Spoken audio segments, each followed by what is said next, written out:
আজকে আমি ঘট ভাঙবো 2 বছর পরে। ঘট ভাঙার আগে আর একটা টাকা ঢুকাই, লাস্ট এই টাকাটা লাস্ট, এই ঘরটার জীবনের শেষের টাকা। তারপরে দেখি কত টাকা জমলো।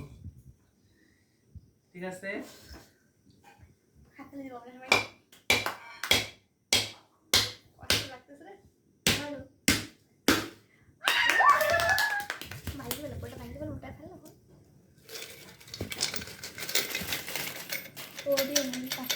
আমি গ্রুপে সেন্ড করবো।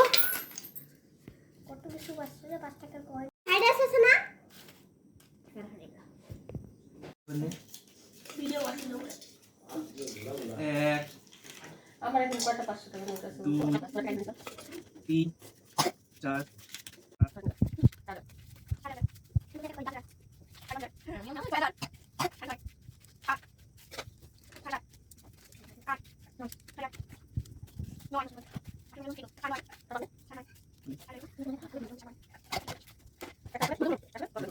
গাইস দেখো 11,320 21 টাকা, 11,321 টাকা জমিয়েছিলাম।